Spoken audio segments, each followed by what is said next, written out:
โอ้แข็งเท่าไงโอ้โหปอตัวเอาได้ป่ะจีได้น่ะเอาเลยคุณอ่อนใครก็จะเห็นเนาะเฮ้ยมาไหมแปลงมาให้ว่าจิตน่ะยังมันรู้ได้เขากั้นใจเยอะไม่ค่อยตอกมันก็ไม่เห็นออกวะนี่60ป่ะเจ้าดิ30 60เลยฮะแล้วคือนู่นน่ะ1 2เป๊ะก่อนฮะ60ฮะไป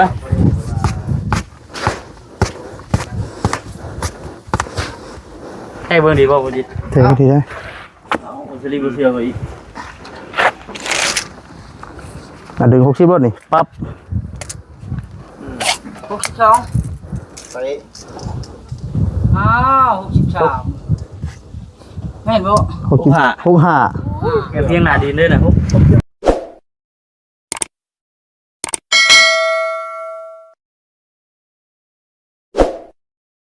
เอาพี่น้องเลยเนาะตัดภาพมาตรงนี้เนาะกันยังอยู่ในห้องน้ำคือเก่าได้พี่น้องเด้อเนาะพากันขุดห้องน้ำพี่น้องเลยมันจะช่วยเรียกเนาะช่วยเรียกข้างนั่งแล้ว สบายดีพี่น้องสบายดีพี่น้องเลยสบายดีพี่น้องสบายดีทั้งว่าคำคนรอใช้เงินเขาย่องแต่สิย่องไว้ซั่นใดก็คือเก่า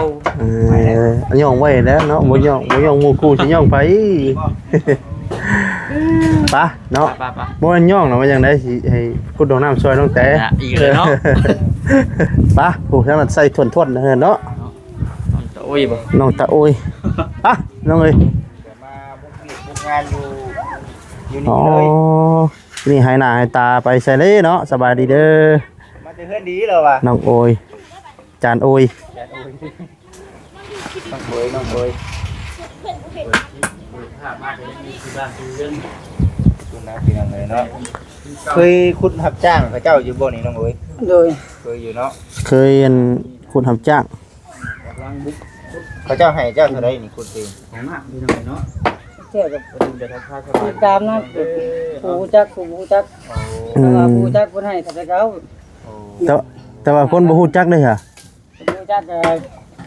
เพิ่นว่าราคาคนมาให้เท่าไหร่แต่ก้าวจะไปให้เท่าไหร่ซะตั้งเป้าได้แบบว่าคือเรื่องทางน้ำทางในแหละมันก็6 โถเนาะ6 โถจักเม็ดเพิ่นถ่วมหัวเนาะบ่ถ่วมครับนะพอดีเพียงคอเนาะแม่นลืมแหละคนเดียวบ่เสียคนเดียวเสียกับ2 คนพุดนะพี่น้องเอ้ยนี่ไปกับหมูติกันไอ้นี่อิงตามพี่น้องเนาะตามอิงตามคนฮู้จักแน่ตามคนบ่ฮู้จักแน่เนาะประมาณได้บ่ประมาณเท่าใดลืมบ่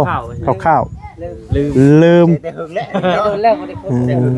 แล้วจนจื้อบ่ได้เนาะก็ยังคุดได้คือเก่าอยู่เนาะยังไม่ลืมจ้ะนี่โอ้ยพี่น้องเอ้ยลืมแต่ราคา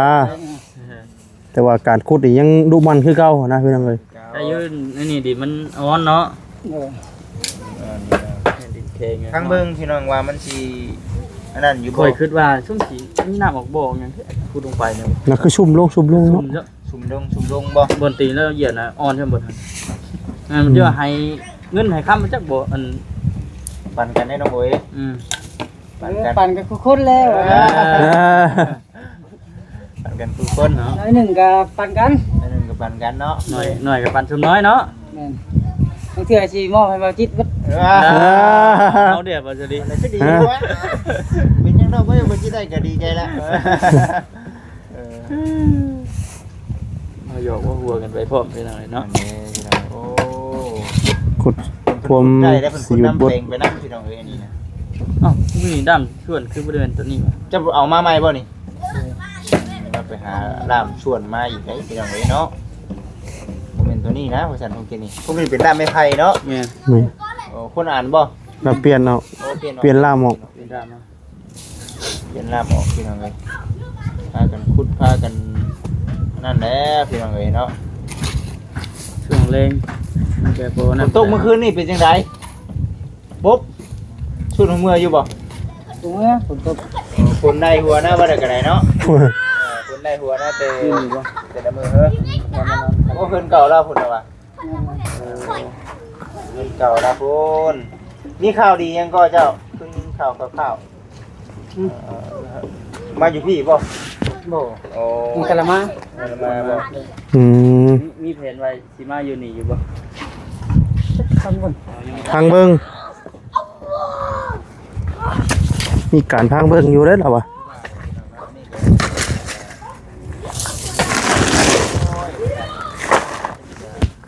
โอ้ว้าวพี่น้องโอ้ยาที่เราสิแก้ตัวได้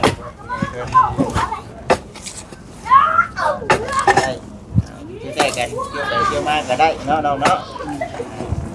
ผมอยู่ผมกินที่สิได้นี่ผมว่าน้องปัญหาได้ก็นี่เนาะเหมือนกัน แต่ว่าไปยังไปนอนอยู่พุ่นอยู่เนาะ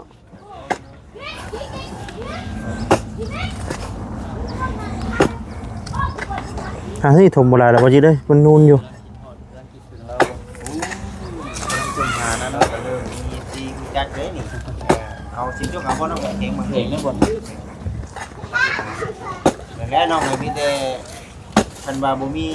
ก็มาช่วยเรียกน้ำกันนี่แหละ น้ำนี่แหละมาเฮ็ดน้ำน้องแต่แล้วเนาะบัดแล้วนี่ก็ได้ก็สิบ่ได้เข้าปลาเขียวเด้บัดแล้วนี่ เนี่ยก็มาใช้น้ำกันนี่แหละ มาใส่น้ำกัน ไม่เคยใช้น้ำกัน น้ำปลาเขียว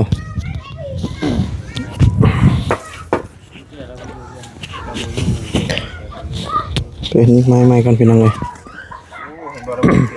เอาเสื้อเพื่อนไป น้ำนั้นมันจะเป็นอันนี้ได้เนาะ เสื้อละเครื่องไปนะ คือลมใช่เนาะ ลมได้ ไม่ค่ ค่ อ อย ยแห้งแล้วนี่เนาะพากันฉุบขึ้นแล้วก็พุดไปอีกนี่ มันเลยตักน้ำขึ้นเลยเนาะ แล้วก็นี่เอาเดึกบ่น้องเดึกบ่ก็พกท่อเนาะแบบอันนี้คือแบบ3ท่อตั้ง3ท่อ การ33นี่บ่ แม่น33 ก็ เพียงบ่พอ เม็ด30เท่านั้นแหละ เม็ด30บ่ เป็น30เซน เม็ดหนึ่ง มันโผล่เช้าเห็นดิ แม่ โผล่น้ำดินเห็นวิทย์นาดินว่า วิทย์นาดินครับ เจ๊เห็นกับคุณบ่ เฮ็ดเวียกสลีคือเดี๋ยวนะจะจบเลยมีคนคือเนี่ย เฮ้ยคืออย่างนั้น อย่างวันก็เขาเรียกก็คือหลุด เนาะโอ้ต้องย่างสากย่องขึ้นแล้วบาด ตามความจริงนี่นี่ ข่อยให้บ่ค่อยมักขึ้นย่องอยู่เฮ้ยบ่ฮักก็ดีบ่เฮ้ยคือแก๊กเรากินนี่ โอ้ยชงแค่นี้ จงใหม่เนาะ พอจับบ่ได้จกสิฮักเลยนี่แน่นอนดิ น้องบอยเป็นคนนั้น เอาเด้ออย่าอยู่ข้างหน้าเด้อเบิกโชงคือสิฮักครับ จงใหม่เขายุกับบาสลีเห็นที่ว่า ตุ้ยเนี่ยนะฮะ ร่างเป็นใหญ่นี่ คนกระฮึกบ่ว่าไงกระตุ้ยบ่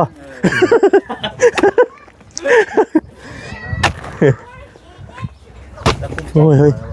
คือดีใจแท้หมูย่องเฮานี่พวก อันน่ะน้องเฮ้ยอันน่ะยังก็ติ๊กซี่บอลครับติ๊กซี่ครับวันนี้เด้อน้องน้ำแข็งเด้อ เฮ้ยสิฮักอีดีได้บ่จิเด้ยบ่จิ ติ๊กซี่กับน้ำแข็งไงซื้อมาฮะ เฮ็ดใหม่แล้วสิฮักอีดีได้นี่ เอา ลีมเนาะ นี่ มันมีไหมดี ปูชิปนะตอกใครหันเลย มันสิแก๊กๆอยู่นี่ขออย่ามันหลุดได้ แม่บอกใครบอกนั่นเดียวใครคิดไปเฮ็ดดีไหม เออ โอ้ยเบิ่ง บ่ได้เฮ้ยมันสิ พี่น้องเอ้ยเนาะ ฮักเลยน่ะ ไม่เนาะเรา เอาหลังแก๊กก็กินนี่อย่ามันหลุด เอาแค่มีตะปูกับตะปูชิปตอกใช่ไหม มีหลายอันยังให้น้องจกกันเนาะพอดีพุดใส่คนละไม้ละมือ รีบผ่าน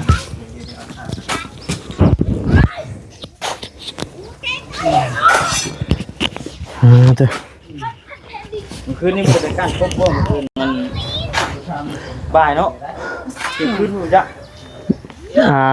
1 โมงบ่1 โมง1 โมงกว่า มึงบอกบ้านกูนะ เพราะว่าพลนี่มันมาเริ่มมาแต่พี่ไปพุ่นไหน เพราะว่าจากพระดังเหืองข้างมา สิโต๊ะบ่ยักขุดนี่เนาะ เพราะว่าตอนนั้นน่ะข่อยยังบ่ทันได้นอนตอนนั้นน่ะเพราะว่าลูกข่อยตื่นมาเสร็จผ่าเพิ่นเหี่ยวเด้พออ่อนเนาะนี่เด้ข่อยน่ะมันดึกแน่ฮะน้องบอยมาเฮ็ดเวียกบ่ มาช่วยลุงบัดนี่เว้าได้ว่าเบื่อพุ่นแล้วมื้อนี้มื้ออื่นน่ะทอลงก็ได้เด้อนี่เนาะก็กำเร็วไว้หั่นนะ ช่างขึ้นมาเฮ็ดเนาะบริการพูดดิ ทางน้องมันโอ้ยพี่น้องเอ้ยเนาะเพิ่นไปเวียกไปซอยเฮือนดี มีคนนั่นบ่เสีย คนหาบ่เห็นบ่ คนเสียกันหาเวรคนเฮีย เห็นว่าคนเสียเนาะ คนเสีย แล้วคนหายบ่เขาว่าหยอกว่าหัวไปซั่นแหล้วพอได้ม่วน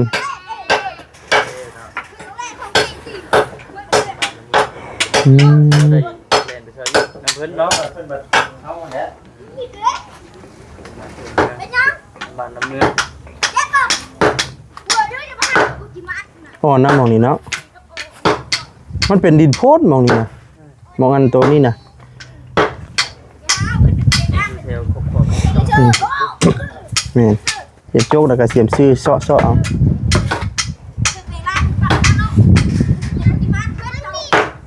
ถ้าเป็นเจ้าแถวบ้านถึงดินดานไว้บ่ถึง แสดงว่ามันมีดินดานนี่ จั นะ งหวะก็นี่จังหวะนั่นเนาะ มันสุดเนาะ ชุดย่ามันชุดมาเบิ่ง ส่วนหลายน่ะเจอโอ้ยเจอดินแห้แล้วก็ดินหยังก็ดินดานเนาะ ดินแดง ดินดานเพราะว่าตอนนั้นข่อยขุดตอนนั้นก็เจอคือกัน อะไรอยู่พ่อหินดำ อย่าบอกนะว่ากำลังจมเลยนะหมดเลย ฮอดใดดินดานแล้วก็เจอแห่บัดแห่เป็ดติดอันคัน พ่อ ดิน ให้ก็ได้แต่พ่อหินด เนาะ แม่นบ่ ำแมน เอาเฮก่อนบ่ แห่อันนั้นก็แห่ก็แห่มุนๆนะครับเจอดินดานเป็นแข็งๆแล้วพวกแห้งเนาะมันต้องใส่เหล็กอันนั้นนะขุดเอาจังสิออกเด็กแสลงบ่พุ่นนั่นน่ะ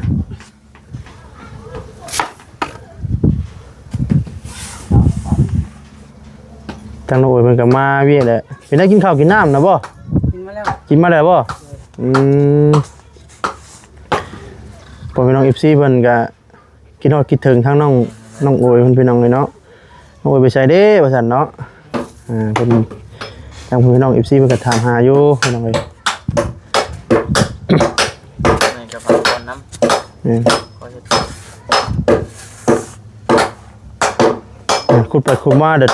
น้ำออกบ่อเด้อห้วยเนาะ กันดิพอใหญ่มันจ่อช่วงหน้าฝนได้ช่วง แม่นจันจ่อเข้ามาเลยเนาะ มันชุดหนึ่งสองจะตกแบบแห้งเกิน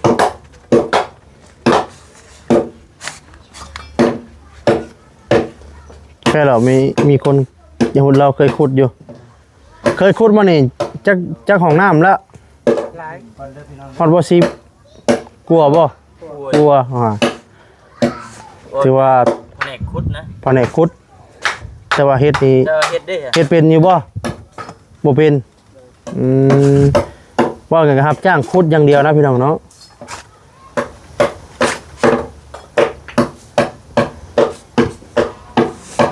เท่าไหร่แล้วก็สิขุดน้ำหมู่คู่แล้วแน่เนาะ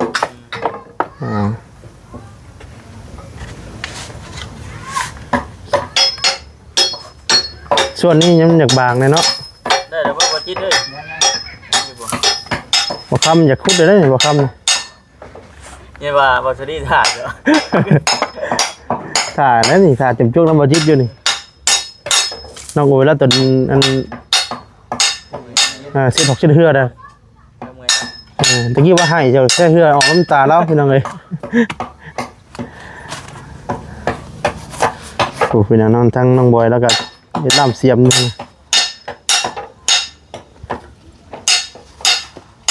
จะว่ามันสิคือดินแม่นดินแห่บ่ บ่ ตื่นนะว่าท่วงรายละเอียดว่าถึกนั่นนะ เราเองเลยติ เราเองไว้ก่อนเลย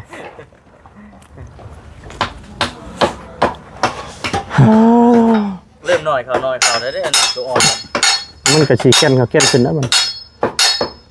นี่พี่น้องเนาะกะพูดละพุดก็เริ่มมืดฟ้ามืดฝนนี่นะพี่น้องเนาะก็เลยย่านว่าฝนตกอีกพูตึมมาเลย จากมาอีกโอ้ยเนาะ พอดีว่ามื้ออื่นไหนไม่ได้สะน้ำออกแว้งเนาะถึงสิกุดได้ถ้าว่าฝนตกนะแต่ว่ามื้อนี้ก็มีเปอร์เซ็นต์ผลอยู่ได้ฮะ มันแม่นอยู่ดอก ได้อยู่แล้ว ตอกใช่บ่ โอเคเลย เออ ได้อยู่แล้ว มาขอสิคุดนี่ค่อยปวดได้แล้วนี่ แต่มันบ่ไหวแล้ว อืมปวดบ่ทนบ่ได้เลย บ่ไหวแล้วทะเล ลองเบิ่งเอ้ามาพี่เลิกได้นี่ จิ้ม โย จิ้มแฮว ไม่ได้ทำมาไปจังนี้นี่ นานมากก็ดอกแต่ว่าจิตเอาเราเจ้คุดได้ จังนี้เลยนี่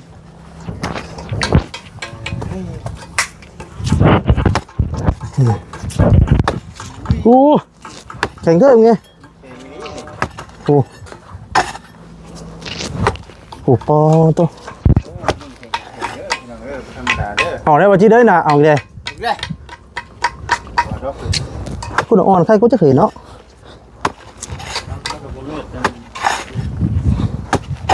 มัน เป็นได้ว่ามันแน่ มันลงบ่เลิกอยู่แล้วบัดนี้ จะได้มันกด น่ะ พี่น้อง ถอยน้องอีพอมาดิยังบ่มันจะมักจกนี่ มันได้เลยนี่คุณเบิดได้แล้วนี่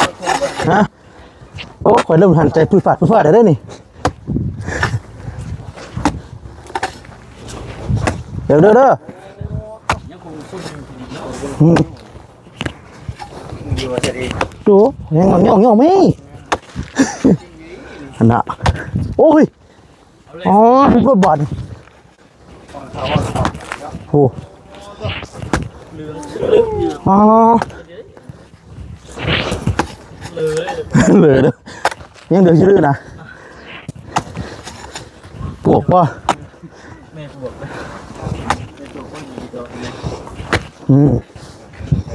เปลงไม้แล้วป่ะชื่อเด้อจงนี่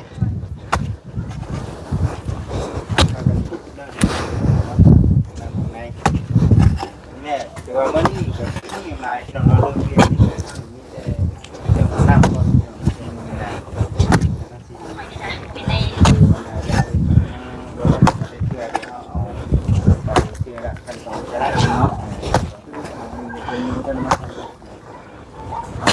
เฮ้ยมามิเปลงไม้ให้ว่าจิต ให้น้องไปจัดการ น่ะยังมันรู้ได้เขากั้นใจอยู่ ไม่ค่อยตอกมันก็ไม่เห็นออกวะเอา ตักปื้งเขาค่อยเอาพอคำเฮ็ดเบียกมาเลยเดี๋ยวน้องบอยบ่ บอยว่าเสียเรียก ตรวจ ท่า ขนาดจะเหนียวได้ นั่งลงแล้วมั้งจ๊ะนั่งลงกับเพียงอึกเอาไปลองเนาะทั้งน้องบอย ลุยต่อบั่น หาสารต่อบัดนี้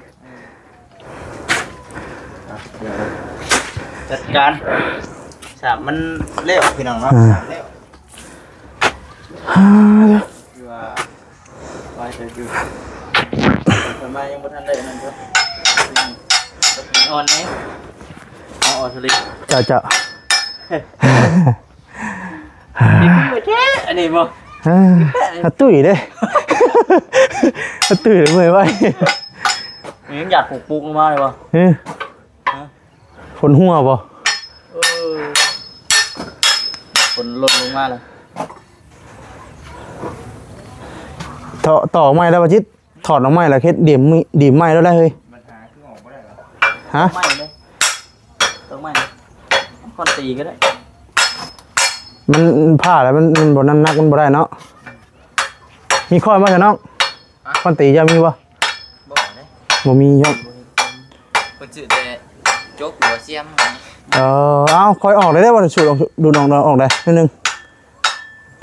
เฮ้ยเอาได้เด้เสียบเกี่ยวหูใช่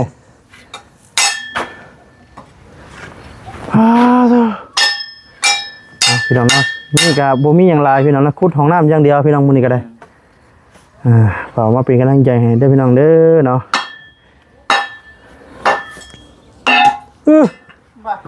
นี่ได้แก่แล้ว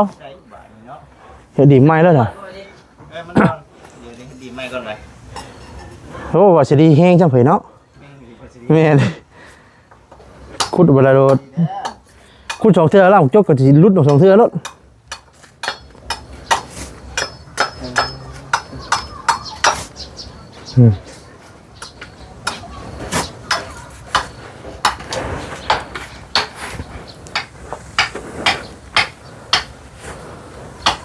มือเขาสิมันสิค่อยขามยำแรงออกมาแล้วสิได้นอนอีกเด้อบัดโอ้ยดีได้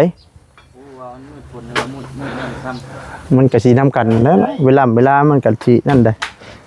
มันก็สิ4 โมงน่ะได้บ่ค่ำเอ้ยแม่นไปว่า เกือบไม่จะของ เฮ้ยบ่จิตบ่จงไว้ได้นิ้วนะโอ้นิ้วพวกเขาคือหายบ่ได้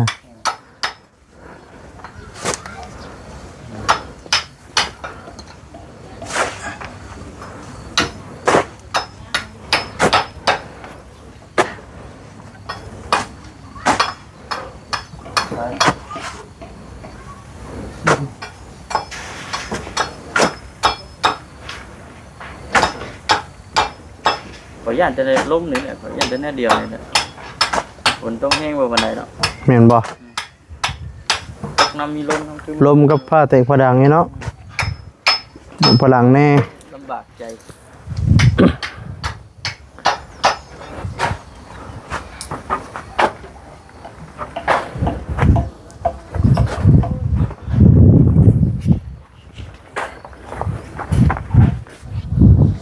เขาสินั่งเชาะบัน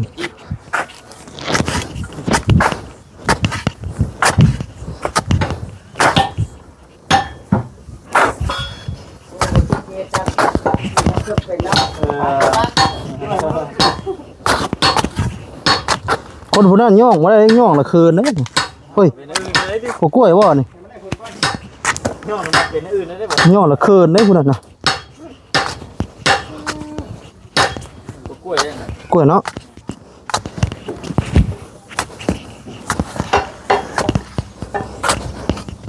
จะรีบอีกออกอีกนี่แล้ว เอาดีได้เหรอเลยรุดได้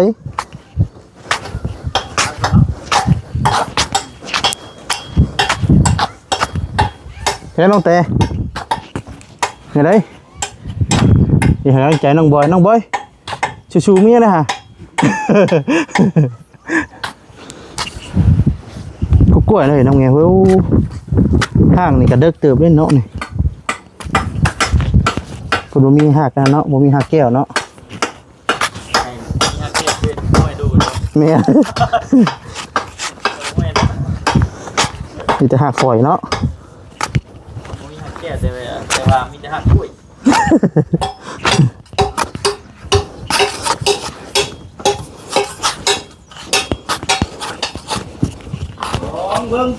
โอ้มือนี่ได้ซ้ำนี่มือหน้านี่ได้เด็กกว่านี้นี่เนาะว่าถึกบ่ ถูกต้อง เฝ้าสิ ก่อนว่าจะได้ผล เราได้ผลนะ เออเด้อน้องบอลเด้อ เป็นยังมันใจได้ โตขุดอยู่ลงยังว่าจิต พอได้แล้ววู้ เช้าเลย พอแล้ว เอา เจ้าคนก่อนให้เจ้าคนก่อน มาสิเพื่อนมาเอาไปที่จับ ให้สินอน ดีมันจีบเพื่อนเรายิงเนาะมันช่วงระบาดทั้งนี้ จะท้องบ่ เป็นได้ไร จิเบิก กำเนื้อไข่ได้ กำเนื้อบ่ เอาเลยบาน ค่อยๆ ค่อยๆเฮ็ด ค่อยๆเฮ็ด มื่อยกับพักผ่อน พักผ่อนไปนะ พักผ่อนไปน้ำ ปวดอยู่มองทักเสบ เงินบอก กินยาอะไรต่อ คือเงี้ย เฮ้ยกล้ามเนื้ออักเสบ เดี๋ยวลุงจัดการเองเนาะ อืม เดี๋ยวนะ เดี๋ยวว่าลุงสิจัดการเอง ลุงจัดการเอง ดูกันนี่แล้ว คอยเป็นนักไหน ไปจิตแก่เช้า เนาะคอยคุณคอย ค คุ วาม ณ เมื่อยความค่ำกาเช้า โอ้ย เอ้า เห็นว่าว่าตังกันเนาะ คือกันบ่ คือบ่คือกันหมด เนาะ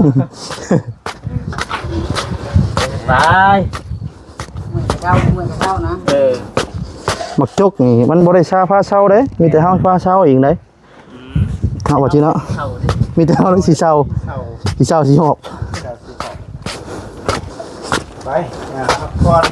เข้าได้บ่ นี่ก็ละคุบครับ แต่งให้กำลังใจบ่อยเพิ่นกินอะไรเลิกอยู่แล้วกล้าพูดว่าได้สลายเลยเฮา เฮ้ยหนู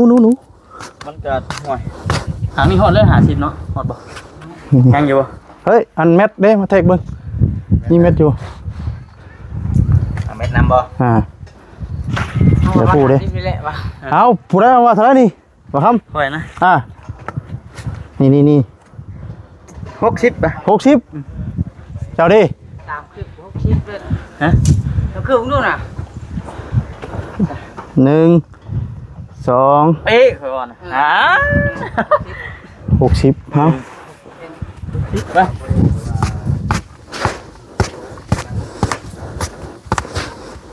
ให้เบิ่งดีบ่บ่จิต เทไปทีได้ เอ้าสิรีบ่เชื่อเขาอีก อ่ะดึง60รถนี่ปั๊บ 62 ไป อ้าว63แม่นบ่ 65 เก็บเพียงหน้าดินด้วยนะผมคือหาลูก วันนี้เฮ้ย นี่นะ30 เคยกลัวอยู่ได้เฮ้ย 30ปลายโอ้40 อาจจะ เนาะ หาชีพุ่นจะกระดึงมากัน ประมาณนั้นแหละ ชีวกะพี่น้องเอ้ย บ่แม่นที่ประกาศนะ จับหมอกจับเม็ดคือซื่อๆดอก เฮ็ดเอาทานเถอะ เฮ็ดดอก แต่ว่าถามหมู่แล้วตัวไหนวะ เอาได้ ตัวไหนนี่ที่วะ ถ้ากันคุดที่ตรงไหนเนาะ ฮะเจ้าฮีบัน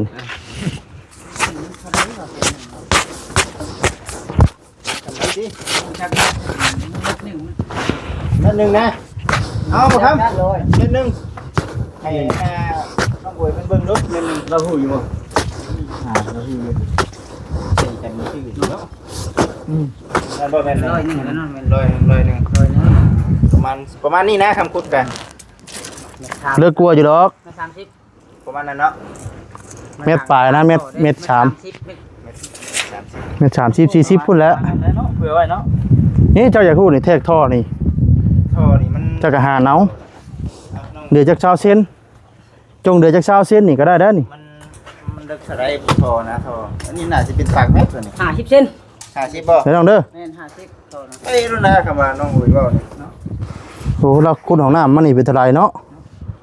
นั่งเด็กมันเป็น50 มันบ่ต้อง50บ่ กว้างนี่จ้ะ เม็ด30 กลุ่มเม็ดหนึงบ่จักเบิ่งดูฮะ 3 ท่อนได้เม็ด30 เม็ดกับมันประมาณนั้นเนาะ ประมาณนั้นเม็ด30 เซนนะความลึกกว่าจงไว้ทั้งเทิงชาวเซน จงมันพูนอันนี้ เริ่มหลังปึ้งแล้วบ่ครับ การเป็นการ เริ่มหลังปึ้งแล้วบ่ บ่ย่องกับพึ่งนี่ เอาบาทนี่เอาน้องเอ๋ยลุยต่อพี่น้องเอ๋ยทางน้องบอยเพิ่นกำน้องกำเนื้ออักเสบ ลิ้นฟันกันเลยพี่น้องเอ๋ย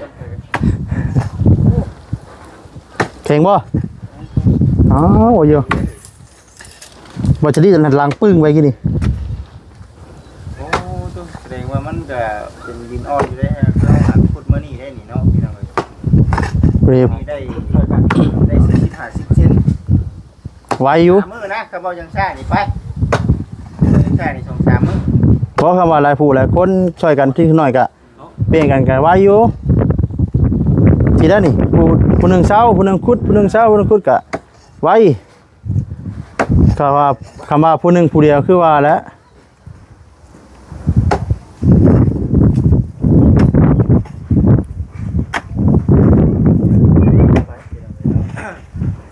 ใส่ตัวใหม่เนาะตัวใหม่ผ้าใหม่ควรใหม่ นับด้วยว่าชิด ดีอยู่ได้ เออ ดีเรียมมักจกอยู่พี่เราคือรถใดเนาะอันน่ะน้องเตย คือย่างเกี่ยวกับแล้วนะเอาสิ หืม ช่วงเวลาเขาเจ้าไทยให้ไทยหน้ากับไปไทยช่วยหมู่บ่เขาเจ้าจ้างอยู่บ่เถิงทีจ้างอยู่นะอ๋อให้ไทยหน้าเพิ่นก็จ้างน้ำแม่ว่าซั่นน่ะบ่ได้ชุบเรื่องอยู่ได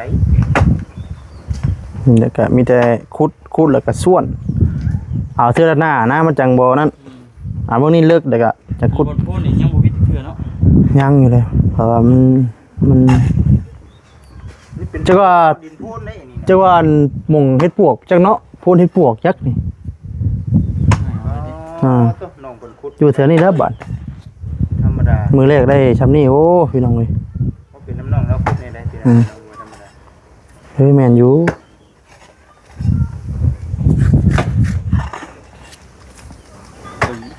เมื่อยก็พักผ่อนได้น้องเอ้ย อืม เนาะ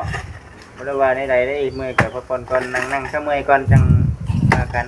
หักมื้อนี้โอเคมื้อนี้น่ะแต่ว่ามื้ออื่นบ่จักมื้ออื่นนี่ยันว่ามันแดดแฮงเนาะ อืม มื้อนี้ธรรมดาได้มื้อนี้น่ะธรรมดา ขาเฮานี่ได้มุ่งมาเลย เอาตัวนี้บ่หาลักเด้ดิ ชับลักไว้แล้วเนี่ยมาฝนตกกะ หอยน้ำมันเขา บ่อยหน้ามันเข้า อันนั้นบ่ เอาดึงเชือกใช่หูกับลักเสาตัวนั้นเลยก็มัดใส่กับลักหัวนี่กึ่งไว้คำว่าอย่าฝนตก ตกบ่ อย่าว่าได้สะเอามือเรา เราฝนตกแมลงกับฝนตกก็ดีไป ตกสีไข่อยู่ หากตกก็ดีแล้วดินอ่อนเนาะ หากตกมันงามเฮาเห็นหน้าพุ่น เจ้าท่านเฮ็ดบ่เจ้าบ่ครับ ยังอยู่ ยังอยู่เนาะ ช่วงมันเข้ามามื้ออื่นเข้ามามันแดดนี่เฮาต้องหาวิธีเอาขยางนี่แหละเนาะน้องเนาะ นี่มาขังแล้ว มาทางมาบังไว้เนาะเด้นี่ เฮ้ยลักหัวเด้อดึง พอดีบ่ กูใช้ลักหัวแล้วก็เอาเชือกนั้นมัดใส่ตัวนั้นเลยกับเสาตัวนั้นเลย พี่ก็ต้องหาลักอีกซะเนาะ แม่นลักหนึงก็เรียบร้อยเลย ใช่พี่น้องมานี่เด้พี่น้องเนาะมากันขุดมากันให้โอ้เอาตัวนั้นเด้เหมือนกันนะ ต้องเลยผักคน พ่อเสามือมีเฮงก็ได้เนาะ เอานี่ลงไป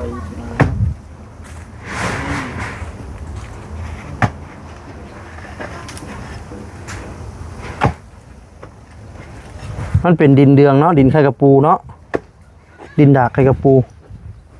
ขุดง่ายอยู่ได้ป่ะครับไม่ดินสินะ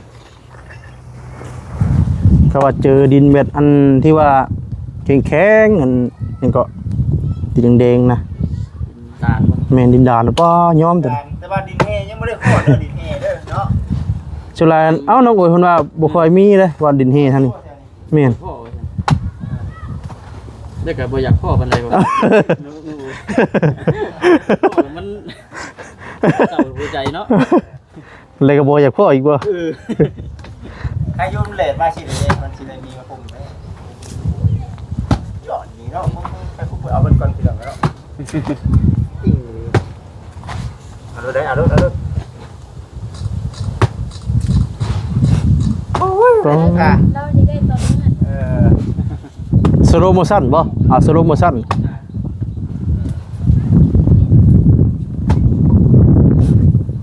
เอาบาดนี้พี่น้องเลยเนาะมาเบิ่งกันว่าสิได้จักเม็ดมื้อนี้โอ้ตัวหมากจกเต็มหมากจกเลยเนาะ พอดีนอนมัวนะน้องโอยไปได้ เจ็บกันยัง ดิ เจ็บไปยัง จะลืมหมดฟังแล้วเนาะ อืม สาไปอีกก่อน กลับอีกว่า สะ ลืมหมดฟังแล้วเนาะ และเอานี่ออกก้อนน้องเลยเอาอันลวดเอาก้อนนี่ดึงลวดเอาก้อนมันสิถมลวดได้ เจ้าก็เจ็บกล้ามเนื้อก็จะเฮ็ดมันเรื่อยหลายเช่นว่าอักเสบอีกได้เนาะกล้ามเนื้อมันจะได้เศร้าครับแม่นแฮงบ่ได้ต่อยาแต่เขาจะกินยาตลอดบ่ เดียวนะ อืม กินทีเดียวบ่ได้ไปต่อเลย แค่ดึงมาดึงมาพู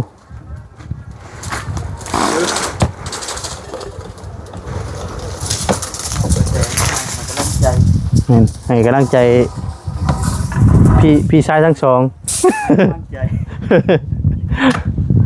เดี๋ยวเราก็สิเฮ็ดซอยกับจักสิเฮ็ดจังใดล่ะว่ายัดเกะกะอันอ้ายกับผัวเรา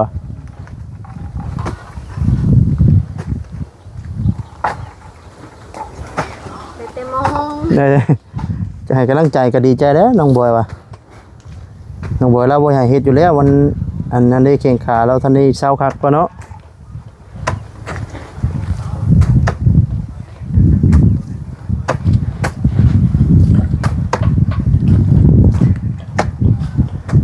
ตอนนั้นขุดน่ะฮอดได้ดินเฮทำนี่น่ะป้าตอนได้3 มื้อขุดตอนน่ะอยู่